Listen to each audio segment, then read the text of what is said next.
अस्सलामुअलैकुम दोस्तों और साथियों, उम्मीद है आप लोग खैरियत से होंगे। आज है 26 जनवरी 2022। गुज़िश्ता 24 घंटे में पाकिस्तान में जो टोटल टेस्ट किए गए हैं वो हैं 51,060 यानी 51,063, और इनमें से जो मुस्बत केसेस सामने आए हैं वो हैं 5,196 यानी 5,196, और ये परसेंटेज बनती है 10.17%। 10.17% जो है वो मुस्बत रहने की शरह है।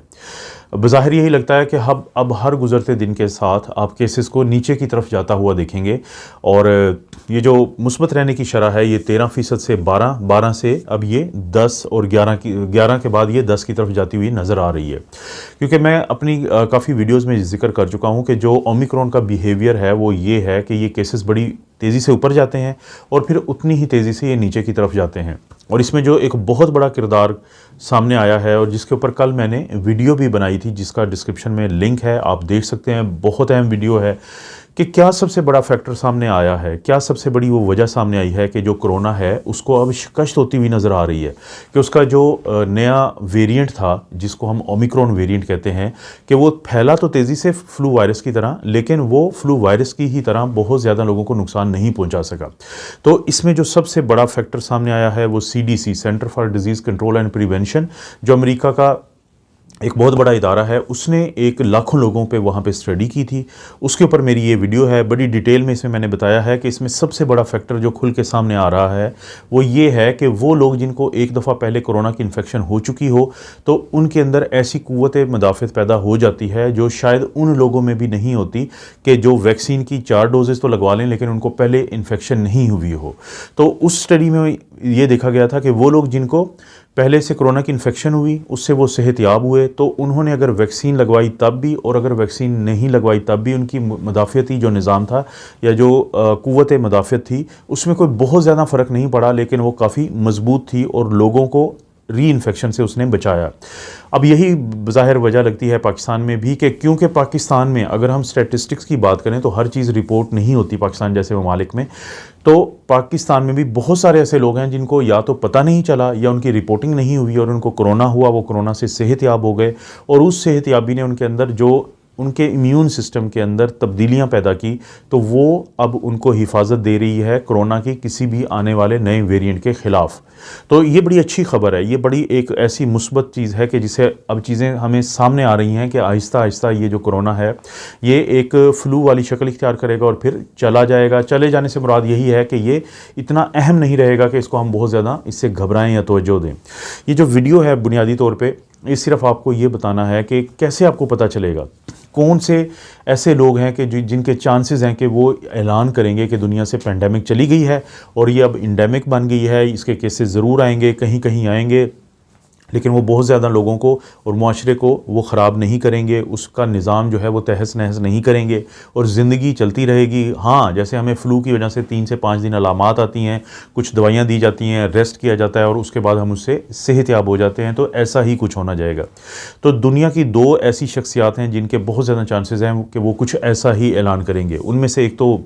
आलमी इदारा सेहत के जो डायरेक्टर जनरल हैं डॉक्टर टेड्रोस, तो ये हमेशा लोग इनकी तरफ देखते हैं कि ये जो अनाउंसमेंट कर रहे हैं तो क्या उसके अंदर कोई ऐसी खबर पाई जाती है कि जो हमें बताए कि दुनिया अब पेंडेमिक से इंडेमिक की तरफ जा रही है। अगरचे अभी उन्होंने तो ये ऐलान नहीं किया है, लेकिन उनके जो डिप्टी डायरेक्टर हैं यूरोप के लिए वो ये बता चुके हैं कि कम से कम यूरोप जो है वो उस तरफ जा रहा है कि जहाँ पे शायद पेंडेमिक जो है वो ख़त्म हो जाएगी। और इसी तरह से जो दूसरी शख्सियत है जिसका चेहरा आप और मैं और दुनिया सारी जानती है और उसका नाम भी जानती है, तो वो है जो बाइडन है अमेरिका का सदर, उसका चीफ मेडिकल एडवाइज़र है डॉक्टर फॉसी। डॉक्टर फॉसी भी दूसरे वो शख्स हो सकते हैं जो किसी दिन ये अनाउंसमेंट करें, ये ऐलान करें कि दुनिया से पेंडेमिक ख़त्म हो चुकी है। लेकिन फ़िलहाल तो डॉक्टर फॉसी ने एक बहुत अहम ऐलान किया है। वो ऐलान ये है कि जब उनसे पूछा गया, और ये ख़बरें आप भी सुनते रहते हैं कि जो ओमिक्रॉन है कि उसके ख़िलाफ़ नई वैक्सीन बनाने की ज़रूरत है, तो उनका ये कहना था कि देखें, ये ख्याल तो अच्छा है कि जो ओमिक्रॉन है उसके ख़िलाफ़ एक नई वैक्सीन हो, एक वो वैक्सीन हो जो टारगेट करे ओमिक्रॉन को। लेकिन उनका ये कहना है कि इसकी ज़रूरत नहीं पड़ेगी, क्योंकि अब जो नई डेवलपमेंट हो रही हैं या जो नई मालूमात सामने आ रही हैं, तो उनसे यही लगता है कि ये जो कोरोना की वबा है ये कोई हमेशा चलने वाली नहीं है, बल्कि अब ये उस तरफ बढ़ रही है कि जिसमें हो सकता है कि ये पेंडेमिक से किसी भी वक्त इंडेमिक में चली जाए, और अगर इंडेमिक में चली जाएगी तो फिर किसी वैक्सीन की हमें ज़रूरत नहीं पड़ेगी। और दूसरा भी एक कॉमन सेंस की बात है कि फ़र्ज़ करें कि अगर डेल्टा के ख़िलाफ़ बनाई जाती कोई भी वैक्सीन कि जो डेल्टा को टारगेट करती है और उसके ख़िलाफ़ बनाई जाती, तो अब किधर गया डेल्टा? जब एक नया वेरिएंट आता है तो पुराना वेरिएंट जो है वो उसको जगह दे देता है। नए वेरिएंट में कोई ना कोई ऐसी खूबी होती है, जैसे ओमिक्रॉन में तेज़ी से फैलने की खूबी थी। जैसे मीज़ल्स बहुत तेज़ी से फैलता है लेकिन बहुत ज़्यादा नुकसान नहीं पहुंचाता, और क्योंकि वैक्सीन है उसके ख़िलाफ़ तो लोगों को नुकसान नहीं होता। इसी तरह से दुनिया की तारीख़ में स्मॉल पॉक्स एक वाहिद वो बीमारी है जो वायरस की वजह से थी, और इंसानियत ने उसको इरेडिकेट किया है, उसको दुनिया से ख़त्म कर दिया है। लेकिन जो कोरोना है उसकी इरेडिकेशन के चांसेस नहीं हैं, लेकिन उसके पोलियो या जो बाकी बीमारियां होती हैं, वायरल इन्फेक्शंस होती हैं, उनकी तरह हम इसको इतना कमज़ोर कर देंगे, इतना नीचे की सतह पे ले आएंगे कि हमारे लिए ज़्यादा अहमियत ही नहीं होगी इस बात को कि किस शख्स को ये नुकसान पहुंचा सकती है। इसीलिए आप हौसले में रहें, उम्मीद में रहें। पाकिस्तान में भी एग्जैक्टली वही होने जा रहा है जो पूरी दुनिया में हुआ ओमिक्रॉन की वजह से, कि केसेस बढ़े और उसके बाद नीचे आए, और आहिस्ता आहिस्ता सारे मुआशरे अब खुलते जा रहे हैं। और उम्मीद है हम बहुत जल्द ये खबर सुनेंगे कि ये जो पेंडेमिक है ये दुनिया और हमारी जान छोड़ चुकी है। कोई और अपडेट हुई दोस्तों मैं ज़रूर आपके लिए लेके आऊँगा। आप अपना और अपनी फैमिली का ख्याल रखें। अल्लाह ताला आपको और आपकी फैमिली को हर किस्म की बुराई, बीमारी और आजमाइश से महफूज रखे।